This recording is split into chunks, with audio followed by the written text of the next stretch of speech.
Le Touapé 4 en détresse au large de Tahiti. L'équipage de la goélette a participé à un exercice hors sec. Chaque année, l'action de l'État en mer organise 2 fois ces simulations de grande ampleur avec le déploiement des moyens aériens et maritimes.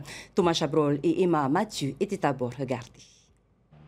Un scénario avec les pires incidents, c'est ce que redoute tout équipage et face auquel il faut être préparé. L'exercice débute avec une simulation de coupure de courant générale. Le bateau est à la dérive. Dans un élan de panique, des marins se blessent gravement.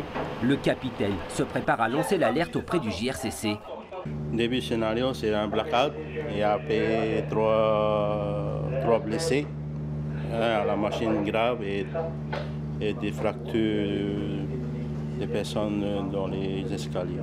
J'entends encore des informations de mon lieutenant de sécurité et puis on prépare tout ce qui est message, on envoie au JSCC.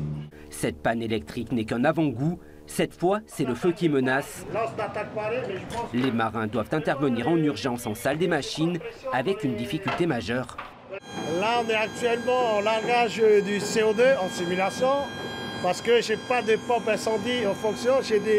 Mais j'ai un principal dans le scénario qui sont en panne. C'est pour ça, je sais pas, j'ai rien, j'ai juste des bouteilles de gaz que je vais utiliser dès maintenant. Chaque phase permet de tester la réactivité de l'équipage en charge de la sécurité à bord. Le feu maîtrisé, les blessés sont évacués à la force des bras. 3 étages les séparent du pont supérieur. Ils sont pris en charge par des équipes du SMUR avant leur évacuation. Voilà, il va falloir l'intuber et lui mettre de l'hexacil, d'accord?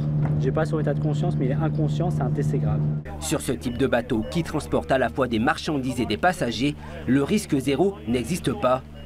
Tout ce qui est à risque, c'est d'abord la partie machine. Hein. Il peut y avoir des explosions, comme on a fait l'expérience aujourd'hui. Donc, explosion au niveau du carter, un blackout. Ils ont pu gérer ça correctement, mais une autre partie aussi à risque, c'est pendant le déchargement. Cet entraînement s'est terminé avec le remorquage du navire, assisté par le Maroa. Cette manœuvre nécessite une extrême rigueur à l'avant du bateau. 20 stagiaires du Centre des métiers de la mer ont assisté aux différentes étapes et pour certains, c'était leur premier exercice hors sec.